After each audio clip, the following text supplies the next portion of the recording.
Hello दोस्तों, मैं जयकांत सैनी स्वागत करता हूं आपके अपने चैनल भारत IQ में। हम डिस्कस करें राजस्थान पत्रिका न्यूज़पेपर एंड दैनिक भास्कर 12 जनवरी। तो बने रहिए वीडियो में साथ तक। This lot to know and lot to discuss. तो आइए शुरू करते हैं आज का डिस्कशन। ये बेहद ही खास दिन है आज, नेशनल यूथ डे यानी कि युवा दिवस भी इसको हम बोलते हैं। तो ये क्यों बनाया जाता है? ये बनाया जाता है 12 जनवरी। इस दिन विवेकानंद जी का जन्म हुआ था 1863 में। आप डेट भी याद रखिएगा और प्लेस भी याद रखिएगा। इंपॉर्टेंट पर्सनैलिटी हैं ये भारत की, तो इनके बारे में पूछा जा सकता है आपसे। ये देख सकते हैं आप, इनकी पिक्चर है विवेकानंद जी की। तो 1863 में इनका जन्म हुआ था कलकत्ता के अंदर। 12 जनवरी को ये बनाया जाता है, ये नेशनल यूथ दिवस। अब आप मेरे को कमेंट बॉक्स में ये बताइए कि किस वर्ष से इसको मनाना हमने शुरू किया है भारत के अंदर नेशनल यूथ डे के रूप में 12 जनवरी को। इनकी मृत्यु भी याद रखिएगा 4 जुलाई 1902 को हावड़ा यानी कलकत्ता के अंदर ही हुई थी। इंपॉर्टेंट बात यह है कि 1902 में एक अनुशीलन समिति बनाई गई थी, जो कि बेहद ही खास एक समिति थी। मतलब जब अंग्रेजों वाला समय था और कुछ उग्रवादी टाइप या कुछ ऐसी गतिविधि, क्रांतिकारी गतिविधियां करने के लिए अनुशीलन समिति बनाई गई थी, जिसके हेड थे बरिंद्र कुमार घोष। वो कौन थे? अरविंद घोष के छोटे भाई थे बरिंद्र कुमार घोष। तो उन्होंने अनुशीलन समिति को हेड किया था और उनके एसोसिएट के रूप में रहे थे विवेकानंद जी के भाई। उनका नाम था भूपेंद्र नाथ दत्त। विवेकानंद जी के भाई थे भूपेंद्र नाथ दत्त। वो भी अनुशीलन समिति में एसोसिएट मेंबर के तरीके से काम किया था उन्होंने। अब मैं आपको बता दूं कि विवेकानंद जी का जो बचपन का नाम था वो था नरेंद्र नाथ दत्त। तो ये भी आपसे पूछा जा सकता है, क्योंकि ये इंपॉर्टेंट फैक्ट बनता है विवेकानंद जी के बारे में। तो नाम याद रखिएगा, नरेंद्र नाथ दत्त इंपॉर्टेंट नाम है ये इनका। इसके अलावा कुछ और फैक्ट हैं, आपको पता होगा रामकृष्ण परमहंस जो हैं दक्षिणेश्वर काली मंदिर के पुजारी, उनको इन्होंने अपना गुरु बनाया था। उसके बाद फिर उन्होंने जब 1886 में उनकी मृत्यु हो गई, तो 1887 में इन्होंने कलकत्ता में वेलूर मठ की स्थापना की थी। कलकत्ता में वेलूर मठ की स्थापना की थी। उसके बाद फिर ये शिकागो विश्व धर्म सम्मेलन में जाते हैं 1893 में, जहाँ पर कि इनकी बहुत ज़्यादा चर्चाएं होती हैं, बहुत सुर्खियों में रहते हैं विवेकानंद जी। अपना जो लेक्चर उन्होंने दिया था वहाँ पे, मतलब पूरी दुनिया को हिला के रख दिया था। यूथ इनसे इतना प्रभावित होता था उस समय, इतना अच्छा इनका पर्सनैलिटी, इतना अच्छा इनका ऑरा था उस समय पे। तो इसीलिए 1893 में जब उन्होंने यहाँ पे अपना शिकागो के अंदर अपना लेक्चर दिया, उसके बाद बहुत ज़्यादा फेमस हो गए विवेकानंद जी। और वहाँ से लौटने के बाद 1897 में रामकृष्ण मिशन की स्थापना भी कर दी इन्होंने वेलूर मठ से ही, जो कि कलकत्ता में स्थित है। और इनकी कुछ किताब भी हैं, वो भी याद रखिएगा, जैसे कि मैं समाजवादी हूँ। समाजवाद को ज़्यादा मतलब प्रमोट करते थे ये। इसके अलावा इनकी कुछ पत्रिकाएँ भी हैं, जैसे कि प्रबुद्ध भारती है, प्रबोधनी है। तो ये कुछ इंपॉर्टेंट चीज़ें हैं जो कि कई बार एग्जाम्स में पूछी जाती हैं इनके संबंध में। तो इंपॉर्टेंट पर्सनैलिटी है भारत की, इनके बारे में आपको पता होना चाहिए। और आज हम मना रहे हैं नेशनल यूथ डे 12 जनवरी। तो पेज नंबर हम पे बात की जा रही है, ये आपको पता होगा चंद्रयान मिशन 2 2019 में लॉन्च किया था भारत ने। पहला कब किया था? 2008 में लॉन्च किया था भारत ने। तो ये है 2 चंद्रयान मिशन। ये कहाँ किया था? तो ये मिशन दक्षिण भाग पे किया था चांद के, यानी कि चंद्रमा का जो साउथ पार्ट है, जैसे ये चंद्रमा है तो इसके साउथ पार्ट पे ये यहाँ पे भेजा गया था चंद्रयान 2 मिशन 2019 में। तो ये मिशन हमारा फेल हो गया था क्योंकि प्रॉपरली वर्क नहीं कर पाया था। लेकिन यहाँ पे अभी ऐसी कुछ रिपोर्ट्स निकल के आ रही हैं, एक जर्नल का दावा है, इंटरनेशनल जर्नल में ऐसी बात की गई है कि लैंडर विक्रम और रोवर प्रज्ञान अभी भी चांद पर होने का दावा किया जा रहा है। तो ये बात बताई है एक इंटरनेशनल जर्नल ने। तो नाम क्या याद रखना है आपको? लैंडर का नाम विक्रम, ये पूछा जा सकता है आपसे, और रोवर का नाम है प्रज्ञान, तो ये भी आपसे पूछा जा सकता है। और साउथ भाग पर भेजा गया था ये मिशन। तो यहाँ पे इस जर्नल का दावा है कि अभी भी चांद पे मौजूद हैं। दोनों की दोनों चीज़ें ठीक स्थिति में अपनी, इनका मतलब बहुत ज़्यादा डिस्ट्रॉय नहीं हुआ है इनमें, ये दोनों ही जो उपकरण है यहाँ पे। तो ये बात की जा रही है। पेज नंबर पे बात की जा रही है, ये बड़ी ही दिलेर महिला पायलटों की बात की जा रही है भारत की। इन्होंने इतिहास रच दिया है, सबसे लंबी दूरी की इन्होंने उड़ान भरी है। महिला होने के नाते आप समझ सकते हैं भारतीय महिला पायलट हैं। सबसे लंबी दूरी की उड़ान इन्होंने भरी है। कहाँ से? सैन फ्रांसिस्को, यूएसए के अंदर है सैन फ्रांसिस्को से बेंगलुरु एयरपोर्ट के लिए इन्होंने उड़ान भरी है। आपको बता दूं सैन फ्रांसिस्को में गदर पार्टी के, आपने नाम सुना होगा, गदर पार्टी की स्थापना सैन फ्रांसिस्को के अंदर हुई थी, जो कि यूएसए के अंदर है। ये जो है सैन फ्रांसिस्को। अब यहाँ से सीधे बेंगलुरु के लिए इन्होंने ये उड़ान भरी थी। तो बहुत ही लंबी उड़ान थी, बताया जा रहा है कि सबसे लंबी उड़ान है ये, वो भी भारतीय महिलाओं के द्वारा। ऐसा प्रयास किया, मतलब ऐसा कारनामा करके दिखाया गया है, तो ये बेहद ही गर्व की बात हो जाती है भारत के लिए। ये न्यूज़ है रीट के जो रीट का एग्ज़ाम जिन्होंने दिया था 2018 में, तो यहाँ पे एक न्यूज़ निकल के आ रही है शिक्षा विभाग की तरफ से कि तृतीय श्रेणी शिक्षक भर्ती 2018 लेवल 2 के, याद रखिएगा लेवल 2 के रिक्त पदों पर प्रतीक्षा सूची जारी कर दी गई है। ये हैं 2565 नए शिक्षक मिल सकेंगे। तो जो रिजर्व जो कैटेगरीज में पूरे पद नहीं भर पाते हैं तो उसके बाद फिर ये वेटिंग लिस्ट जारी करते हैं। तो अभी जारी की गई है 2565 नए शिक्षक मिल सकेंगे। इस भर्ती के लेवल 1 और लेवल 2 में रिक्त पदों को भरने के लिए लंबे समय से प्रतीक्षा सूची जारी करने की मांग उठ रही थी। लेवल 1 के रिक्त पदों पर पिछले महीने ही जारी हो चुकी थी, लेकिन अब लेवल 2 के प्रतीक्षा की सूची भी जारी कर दी है। तो आपके संबंध में जिनके भी संबंध में व्यूअर्स जो हैं रिलेवेंट न्यूज़ है तो आप जा करके देख लीजिएगा जो भी नोटिफिकेशन आया हुआ है। तो अगर आपका कहीं इसमें चांस बन जाता है तो आप आराम से अपनी एक नौकरी पा लीजिए। तो ये यहाँ पे न्यूज़ कवर की गई है।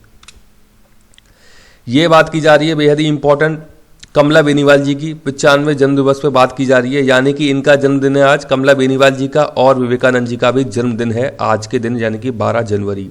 तो इनके बारे में कुछ इंपॉर्टेंट चीज़ें देख लेते हैं। यहाँ पे हम सीताराम झालानी इतिहासकार हैं, इनके बारे में कुछ लिख रहे हैं। ये इनकी पिक्चर है कमला बेनीवाल जी की। तो सबसे इंपॉर्टेंट जो प्रश्न बनता है वो बनता है पॉलिटी में कि कमला बेनीवाल राजस्थान की पहली महिला मंत्री बनी थी। राजस्थान की पहली महिला मंत्री कौन थी? तो वो थी कमला बेनीवाल जी। इसके अलावा राजस्थान में ये उप मुख्यमंत्री भी रह चुकी हैं। कमला बेनीवाल क्या रह चुकी हैं? उप मुख्यमंत्री भी रह चुकी हैं राजस्थान में, महिला होने के नाते बड़ी बात है एक। और कुछ फैक्ट है इनके साथ में।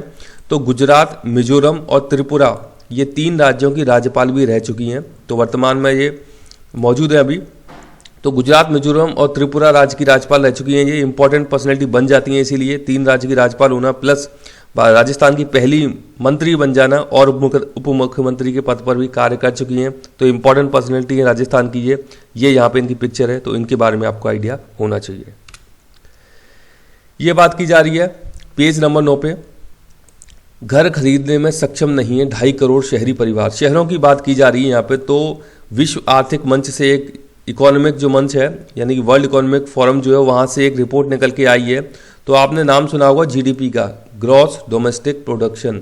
जीडीपी में 3 सेक्टर से इनकम काउंट की जाती है। एग्रीकल्चर हो गया प्राइमरी सेक्टर, द्वितीयक हो गया यानी कि मैन्युफैक्चरिंग, और तृतीयक हो गया मतलब टर्शरी सेक्टर को बोलते हैं सर्विस सेक्टर। तो भारत में सर्विस सेक्टर की जो इनपुट है बहुत ज़्यादा है जीडीपी में, यानी कि जीडीपी में सबसे ज़्यादा भाग जो है वो सर्विस सेक्टर का है, उसके बाद मैन्युफैक्चरिंग का है, और सबसे कम है कृषि का यानी कि प्राइमरी सेक्टर का। तो ये बड़ी ही मतलब अजीब बात है कि भारत में सबसे ज़्यादा लोग इसी पर निर्भर हैं, कृषि सेक्टर पर, लेकिन यहाँ से बहुत ही कम आउटपुट निकल पाता है, इसलिए जीडीपी में सबसे कम योगदान है इस सेक्टर का। इसके अलावा एक बात ये बताई गई है कि जीडीपी जो तय होती है ज्योग्राफी के आधार पर, हम यदि देखें भारत के अंदर, तो शहरी, तो हम बात करेंगे जैसे कि शहरी क्षेत्र हो गए एक तो आपके, और दूसरा हो गया आपका ग्रामीण क्षेत्र।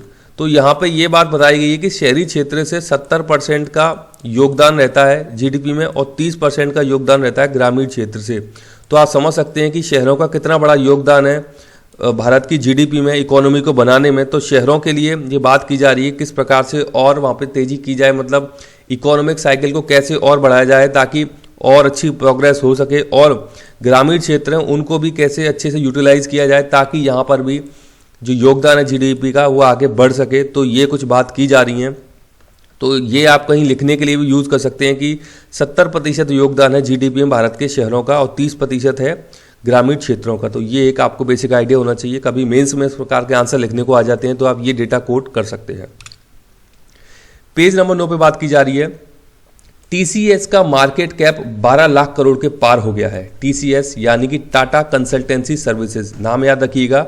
टीसीएस है भारत की सबसे बड़ी आईटी कंपनी है, यानी कि इंफॉर्मेशन टेक्नोलॉजी कंपनी है टीसीएस, टाटा कंसल्टेंसी सर्विसेज को बोलते हैं। तो इसका जो मार्केट कैप है 12 लाख करोड़ के पार हो गया है। मार्केट कैप क्या होता है? एक प्रकार से मार्केट वैल्यू होती है इस कंपनी की, जो कि शो करती है कि कंपनी कितना अच्छा प्रोग्रेस करती है, कितनी अच्छी ग्रोथ कर रही है कंपनी। तो इसको हम बोलते हैं, इसका मार्केट कैप को कैपिटलाइजेशन बोलते हैं, फुल फॉर्म है इसकी कैपिटलाइजेशन। तो इसका मार्केट कैप 12 लाख करोड़ के पार हो गया है। तो ये यहाँ पे न्यूज़ कवर की गई है इसके बारे में। इसके सीईओ का नाम जरूर याद रखिएगा, राजेश गोपीनाथ है इनका नाम, क्योंकि जब भी कोई इस प्रकार की कंपनी, बड़ी कंपनी, दिग्गज कंपनी चर्चा में रहती है तो उनके सीईओ का नाम जरूर आपसे पूछ लिया जाता है। तो नाम याद रखिएगा इनके सीईओ का, राजेश गोपीनाथ। पेज नंबर 10 पे बात की जा रही है, ये बात की जा रही है किर्गिस्तान की। तो किर्गिस्तान के अंदर अभी चुनाव हुए हैं राष्ट्रपति के, वहाँ पर एक पर्सनैलिटी है जो कि राष्ट्रपति निर्वाचित हुए हैं। सेंट्रल एशिया का देश है किर्गिस्तान एक।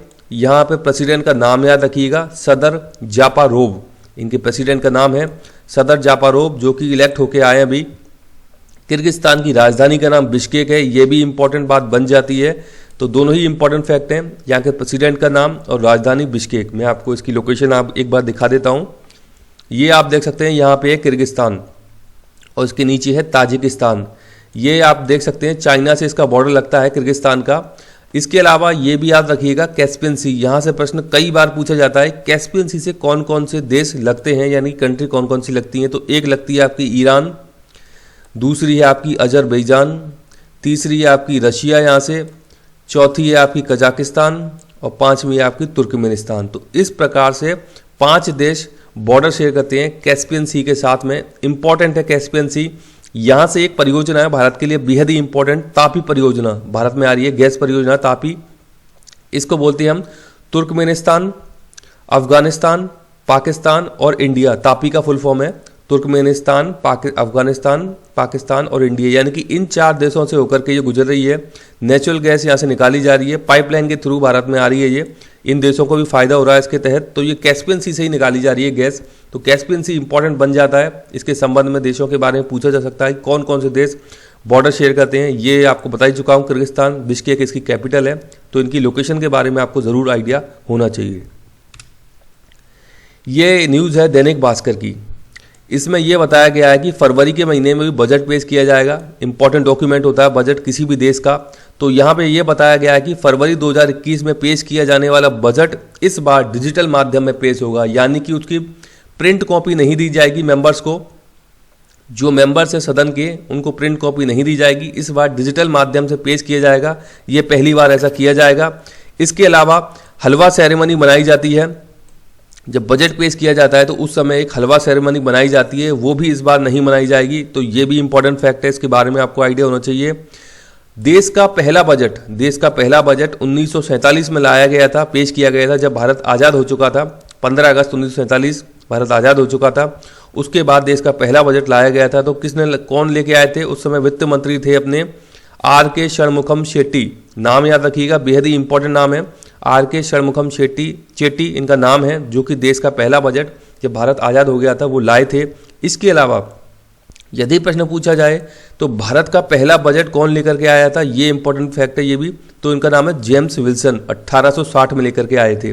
अब जाहिर सी बात है, 1860 में जब जेम्स विल्सन इस बजट को लेके आए थे तो उस समय भारत में कोई संसद की व्यवस्था नहीं थी। तो ये बजट कहाँ लाया गया होगा? ये ब्रिटिश संसद के अंदर ही लाया गया होगा। लेकिन भारत के लिए पहला बजट लाया गया था, ये ऐसा बताया गया कि भारत का पहला बजट कौन लेके आया? तो जेम्स विल्सन लेके आए थे 1860 में। ये भी एक इंपॉर्टेंट फैक्ट है, तो नोट जरूर कर लीजिएगा। तो मुझे आशा है कि वीडियो आपको अच्छा लगा होगा। वीडियो अच्छा लगा तो ज़्यादा से लाइक करें, शेयर करें, सब्सक्राइब करें, ताकि और भी लोग वीडियो का फायदा उठा सकें। आप मुझे अपने सुझाव कमेंट बॉक्स में या मुझे ईमेल भी कर सकते हैं। इसी के साथ धन्यवाद, मिलते हैं अगली वीडियो में।